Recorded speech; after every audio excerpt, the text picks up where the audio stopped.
No? It takes half a second. You're good. Okay. Yay. Hi, everybody. The day is winding down, but we're not done yet. So, oh, yippee. Look, it even works. Cool. Okay, so of course I can't read it, so it's a good thing I printed my slides out.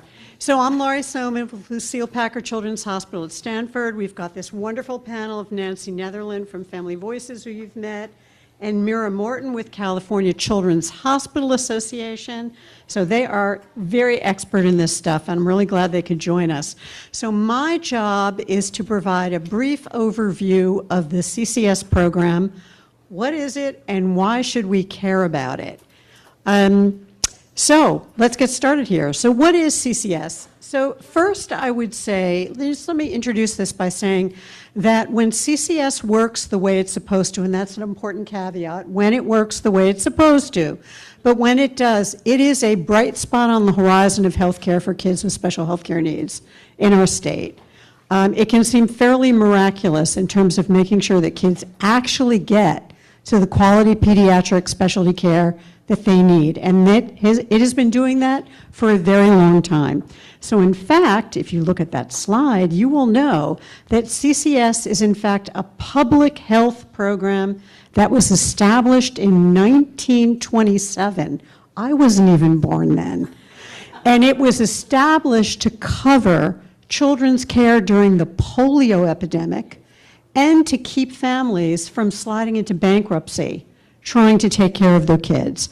So over the past 99 years, CCS has expanded to cover many acute, chronic, and life-threatening conditions. You know this as well as I do: cancer, sickle cell disease, cystic fibrosis, congenital heart disease, cerebral palsy, extreme prematurity. The list goes on. One not so great change over that time is a little over 40 years ago, it moved from serving families who could be as high income as upper middle income, and it rolled that back financial eligibility so that now it's only open financially to children who are either low income or very underinsured.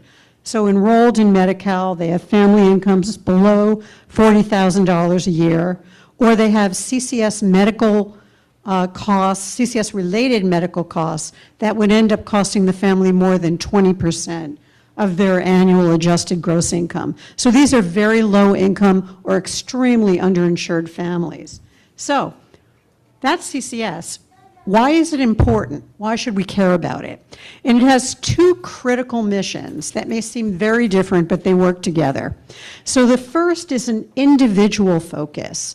CCS provides diagnosis, treatment, and medical case management for somewhere around 200,000 kids up to age 21 who have those complex medical conditions and meet medical, financial, and residential eligibility criteria. So that's the part about ensuring low-income or very underinsured kids can still get access to the critical pediatric specialty care they need.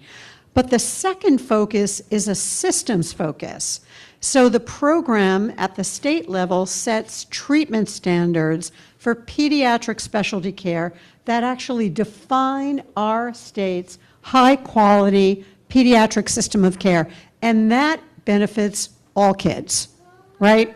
So our State Department of Healthcare Services certifies hospitals, special care centers, pediatric specialists to ensure that you know that when you take your child to a place that's CCS certified or a provider or a special care center, they actually have expertise in the care of kids with these complex medical conditions. We right now have two different CCS models. Just a little bit about the two of them. You'll hear more about this. So on the left is the classic CCS model, and that's CCS as it was originally organized and still exists in 25 counties, mainly the largest population counties in the state. The other one is the whole child model, and we'll hear a little bit more about what that is. So the classic CCS model, at its core, the functional heart of the program is medical case management, and that's to ensure that children get to what we call right care, right place, right time. And that's really driven by, at the county level, CCS nurse case managers and physicians who work with pediatric specialists to develop the right care plan for that child's condition and authorize the right services. And that includes out-of-state access to providers when it's necessary. A downside to the classic model is that carve-out of CCS from managed care because of one condition, and that's that leaves the managed care plans responsible for primary care and non-CCS care. And families complain a lot, as do providers quite often, about that split in who's responsible. Is it CCS? Is it non-CCS? Do I talk to the plan? Do I talk to CCS? We're well aware of that. Now, on the whole child model side, this is a much more recent thing than 1927. So whole child model implementation began in 2018. Now it's in 33 counties, primarily smaller, rural, low population counties. There are 6 plans, including Kaiser, that participate, and there are about 32,000 kids enrolled in whole child model, as opposed to an overall 200,000 or so in CCS. So in the whole child model, the county determines the eligibility for the program, but pretty much everything else is the responsibility of the whole child model managed care plan. So they're responsible for CCS case management, they're responsible for authorizations. So this model had a pretty comprehensive evaluation in 2022 conducted by UCSF, and that found, as you might expect, pluses and minuses to whole child model. But I just want to highlight a couple of the concerns, because I think we'll come back to that. The first is that whole child model did not perform as well as classic CCS in terms of referral and enrollment. In other words, identifying kids with CCS conditions and making sure they were referred to and enrolled in CCS. And then the second one is case management. Their model of case management is very different than the classic CCS medical case management model. For many kids, that may not be a problem, but this evaluation found that those concerns around case management were much more common for children with more complex medical conditions. And that's concerning when we consider that CCS was established for kids with complex medical conditions. So, coming close to the end here. So let me just cite a few accomplishments and challenges and then turn it over to our experts. On the accomplishments side of the ledger, we know that CCS kids with complex and life-threatening conditions do get access to quality pediatric care. And we also know that that certified quality network of pediatric hospitals, special care centers, and specialty physicians that meets the CCS standards from the state is then available to all kids in California. They do not have to be kids who just simply meet the eligibility requirements for the CCS program. And we know from the literature, because we all believe in science, that there are actually excellent medical outcomes for children who are enrolled in CCS. So those are the accomplishments. But we also know that there are many, many challenges and barriers facing us at the CCS program. The first is that this is a system that has been underfunded, like many other public health programs, for many years, and that underfunding threatens the ability to keep the state CCS standards current, updated, and also enforced. And that underfunding also results in high caseloads for county CCS nurse case managers, and that is ultimately going to have impact on the quality of services that families can get from the CCS program. We also know from that UCS evaluation a few years ago of the whole child model that there are concerns in the whole child model that need correction. Otherwise, this becomes an equity issue for kids depending on which county they live in. And we know that the classic CCS model, been around for literally almost 100 years, needs updating and improvements. So I'm going to turn it over to our panelists now to talk more to us about what does life look like for kids and families in the CCS program, and then what are the opportunities and strategies for improving and strengthening the program. Thank you. It's me again. So I'm Nancy Netherland. I think that Benioff Children's Care Hospital got it right. I'm a caregiver. That's my simplest biography. Spent a lot of time on floor 6. So this is my daughter, Amelia, again, and our family's journey with CCS began when she was in the NICU, and it is continued through the span of her life, and I am so grateful. She just turned 18, and I am so grateful that we still have CCS enrollment. It's one of the few things that's been consistent in our life. I also want to say I was really scared, you guys. I had a 14-month-old baby who had a failing liver. We were looking for a transplant.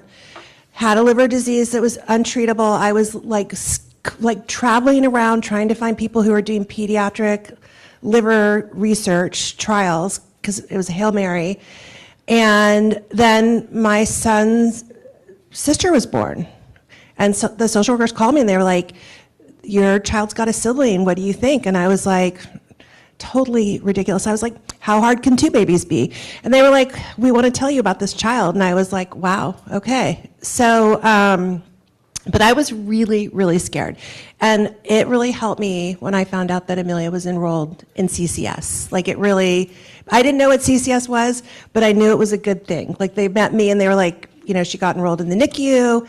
And I met her cardiologist before I met her, because they'd run echoes and done, my kids both have heart stuff too. I always forget that part. It's in the ologies, so many ologies. So anyway, I'm speaking today as a parent of a child with complex health needs and someone who's navigated CCS, Medi-Cal, and specialty care systems now for 19 years. Gosh, it's hard to believe. I'm also a family advocate because I feel like what we do for one, we can do for all.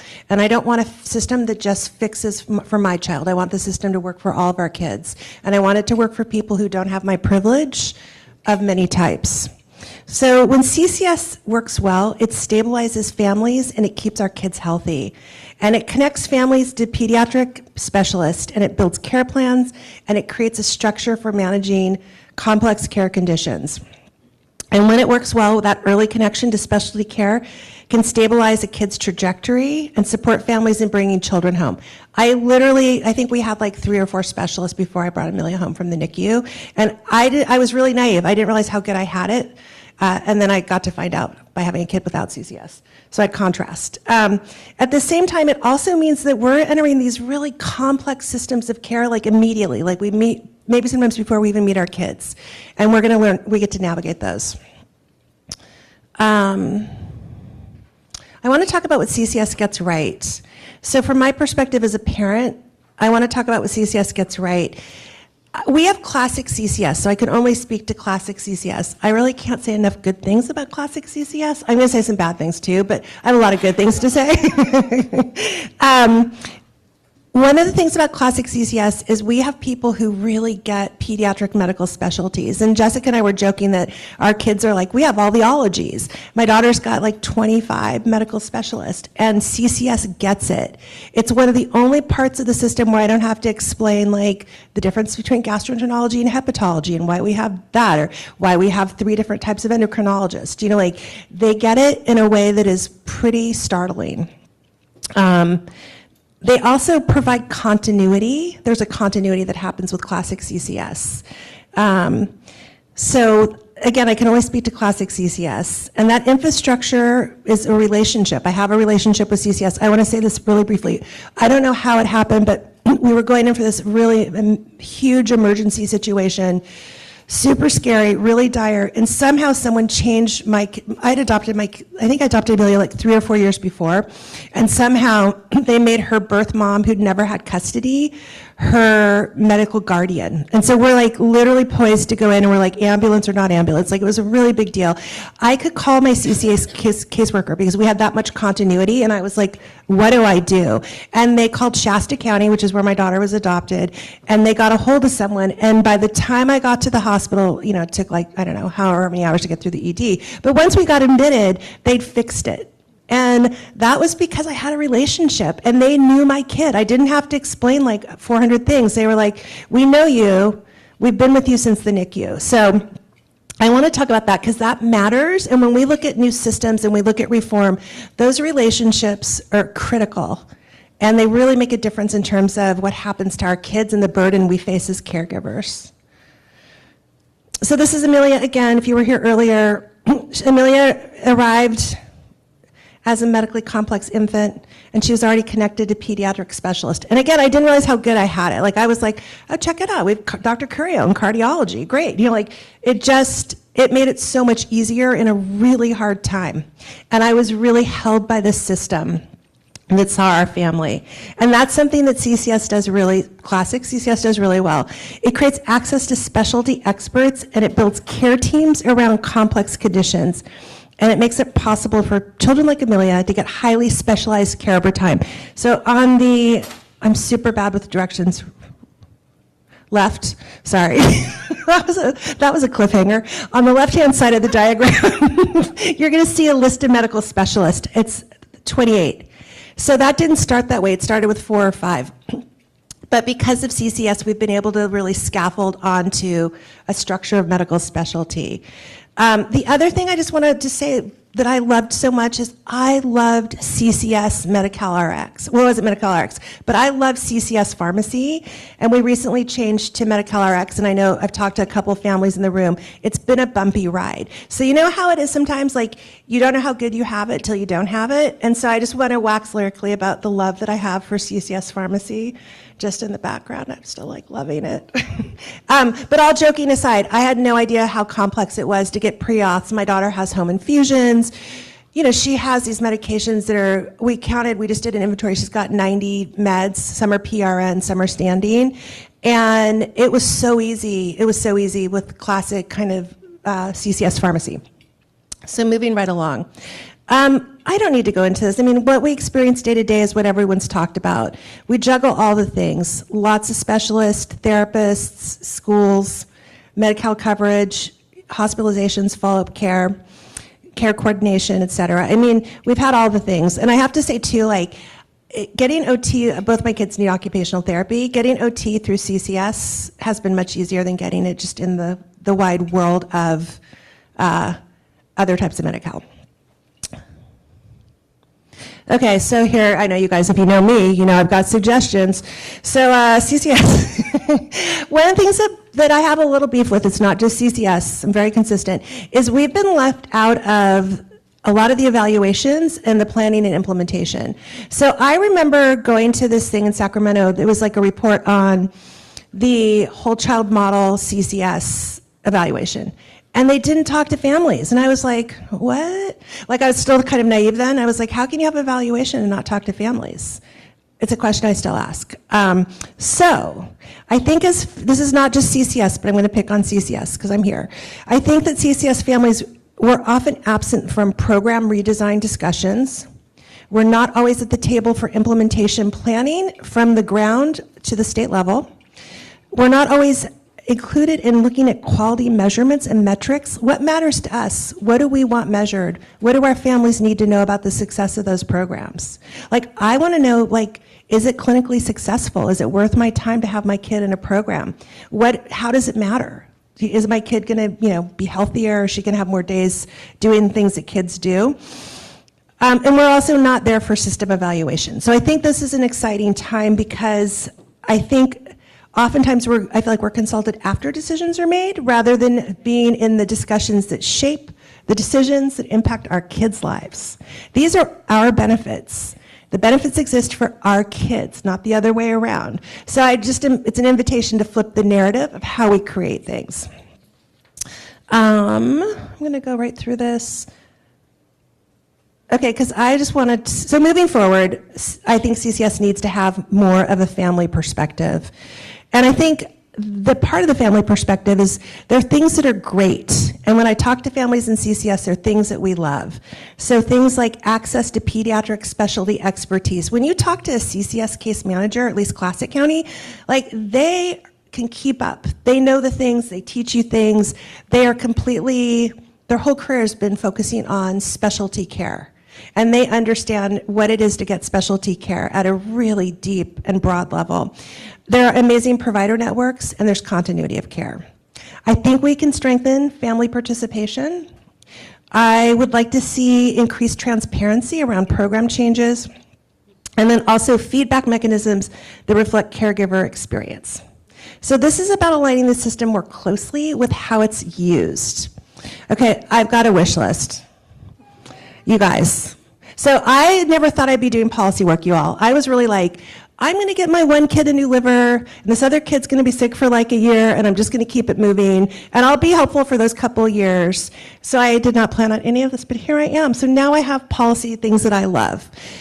So 2 changes I'd like to see moving forward is I'd like to see funding for CCS psychological services. I think many of us are aware, I'm certainly aware firsthand, that families who have kids with complex medical needs often have kids that have complex behavioral health needs. I can't tell you how many doors I've had shut in my face because they're like, oh, her medical needs are too complex. And I'm like, she's still really depressed. We also know that downstream that kids with complex health needs and chronic illness have much higher rates of behavioral health needs. We know they have higher risks of substance misuse, and we don't really have a structure right now that's doing that. I'd like to see actually every kid have access, who's in CCS, have access to preventative and like a full continuum of psychological services. I know it's a lot of work, but I'm here for it. The other thing is there's a CCS advisory group that does include some of our families. I think it could include a lot more.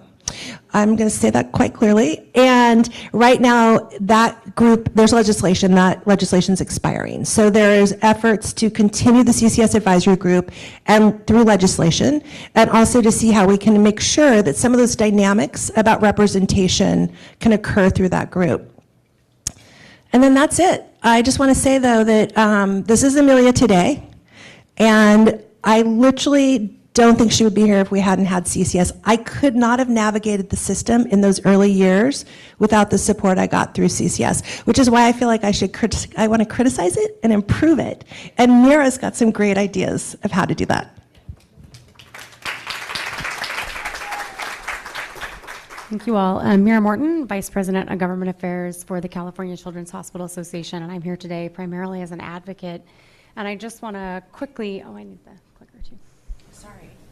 Gosh, why are you hogging it?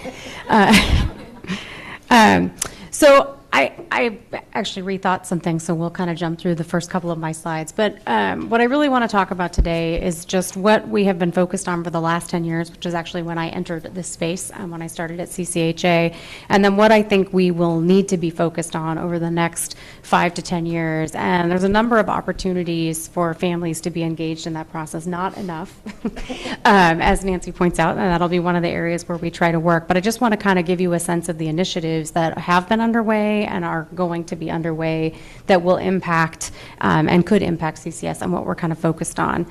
And so I was talking about what had historically made it great. I think we've talked about it from that lens, but what I would add here is that as an advocate, what we're always trying to protect about CCS is the things that made it great, and it is the fact that you have access to highly experienced pediatric specialty providers, that you have people that are making sure that you actually see those providers and can get transportation to those visits, because often those providers are not near you physically.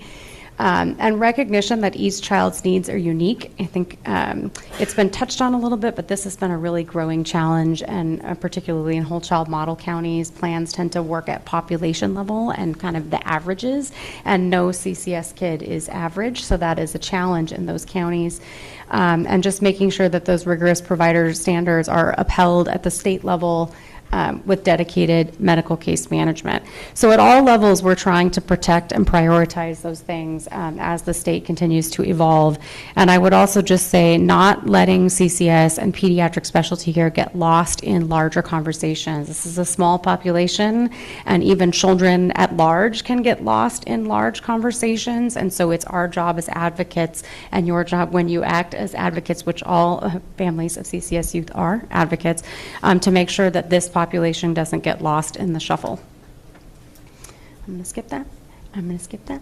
Okay. So the last 10 years for us have like first and foremost been about this transition to whole child model, trying to make sure that there was enough scaffolding in statute to protect the core functions of CCS and the core benefits to families. So AB 586 passed in 2016. That was my first year. I was like, woo, working on something huge. But just trying to make sure that, for example, there was a special CCS rate to encourage plans, give plans an incentive to make sure you identify kids for the CCS program who are eligible, creation of the CCS advisory group, and as you've heard, we've been continuing to extend that, another vehicle this year, and then encouraging the hiring of county nurse case managers, which unfortunately did not work out the way that we had hoped, and I think to the increased workload of families. 1 year continuity of care, we obviously fought for more, but that's what we were able to get. And then the independent evaluation that Laurie mentioned. And then that evaluation did highlight a number of problems and things that just needed to be improved upon in whole child model counties. And so AB 1118 was a vehicle where we tried to impose more safeguards. And I think one I would just highlight, if it's not happening for you and you live in a whole child model county, you can argue with them about this, and you can also let us know. We will argue with them about it. There should be a primary point of contact for you on all things CCS. You should not have to go through a giant phone tree in your health plan in order to access CCS services. We do not want you to have to call one person for transportation and one person to see the specialist and then one person for your other specialist. One point of contact. I think that was the biggest burden that fell on families when you moved to the whole child model. I think now it's very much plan dependent how much they're adhering to that or how they interpret point of contact, one single point of contact. It's our job to make sure that they follow through on that commitment, and if you can let us know when that's not happening, we want to make sure that that gets improved over the next couple of years, because that takes so much of the burden off of you when you don't have to spend 5 hours on the phone when you can just talk to one person.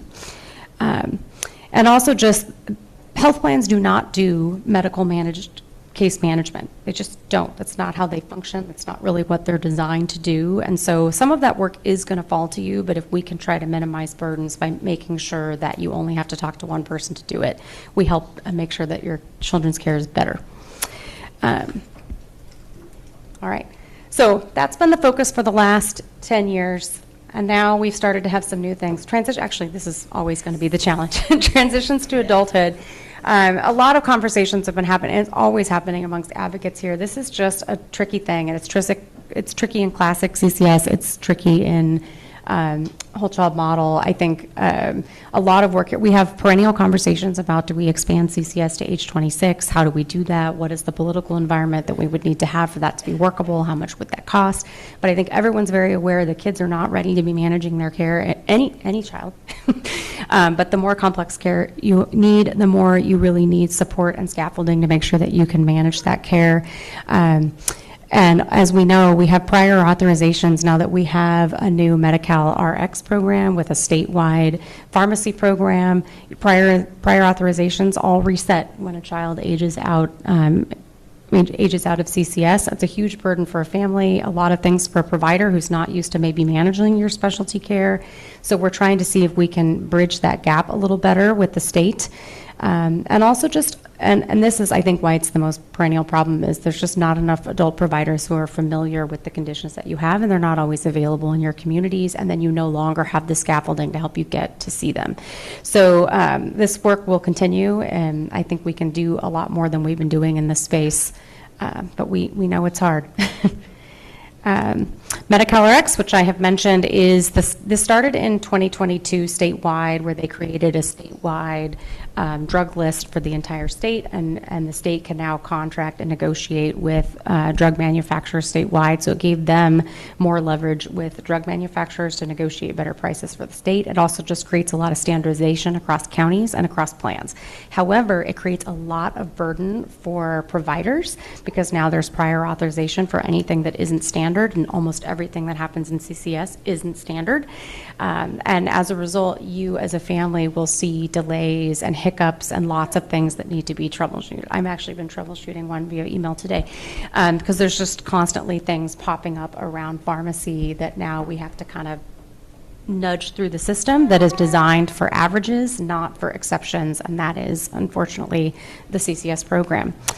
I think this work will continue. I will say that the department and Prime Therapeutics, their contractor, we've been with them every other week for 4 years. I think we're now to like once a month, but I mean, it's a very collaborative process, and we are like, here's 10 problems we need to flag with you, and they do work on them. But it's just created a different work stream and a different set of challenges than we had when this was administered at the county level.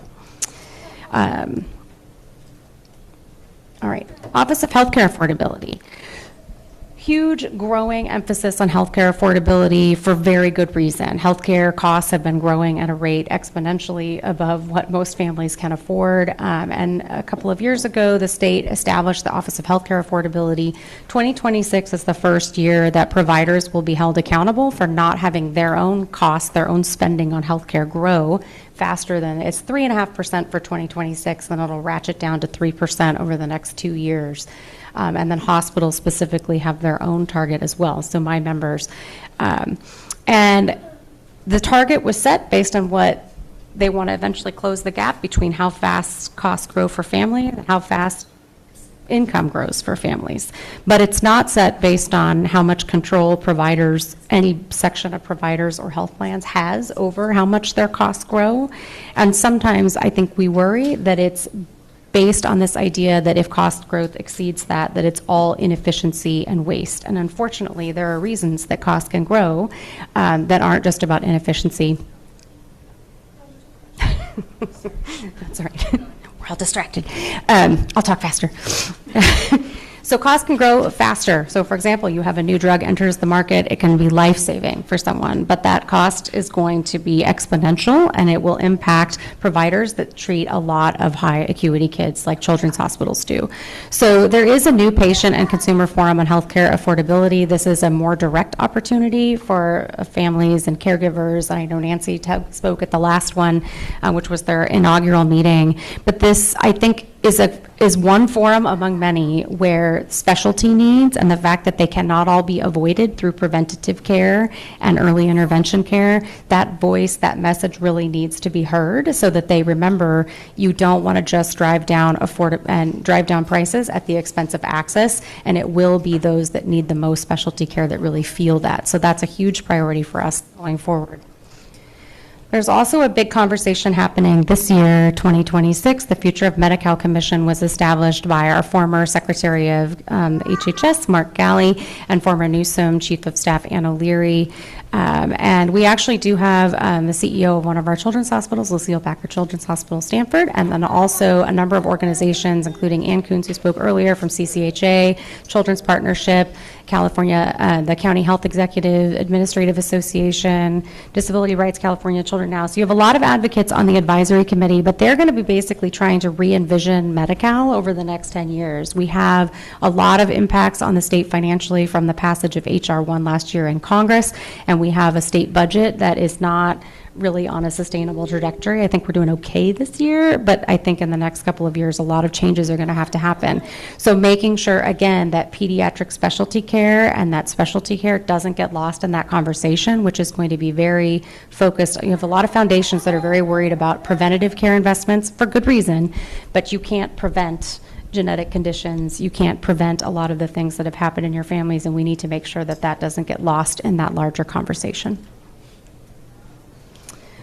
Institutional challenges, I think this is an area where I personally have really been thinking about how can we do a better job educating folks within the department that we work with around the CCS program to make sure they understand why it wasn't in managed care and why even as it is in managed care, that oversight is really critical to the outcomes for your families. And I think we can be doing more in that space. I think that they need more resources, and I think you see a lot of churn in this space because it's a lot of work. It's a lot of work to ask of not enough people in the department. And so when we can advocate to help support those people and also just educate them so that they understand, hey, I know you don't have a lot of time, but you really do need to worry about this thing, that will help us move the ball forward in all things that we partner with on the department.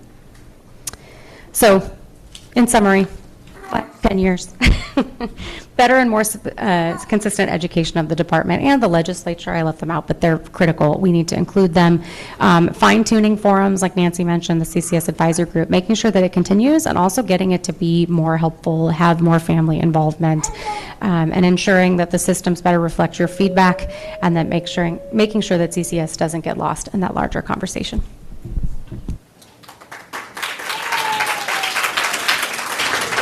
So this is heartbreaking, but we're out of time.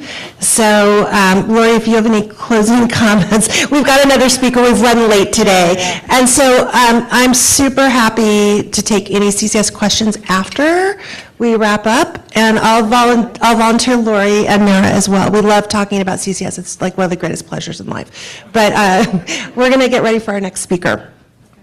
Can I say one thing while that's happening? Yeah, just really quickly, it's rare that you can point to a program that was actually specifically designed for your kids. That's CCS. So I think when Mira and Nancy say we want to preserve what really works about CCS, we really want to preserve what works about CCS. Thank you. Great. Thank you to all our panelists this afternoon. We're just going to get right to our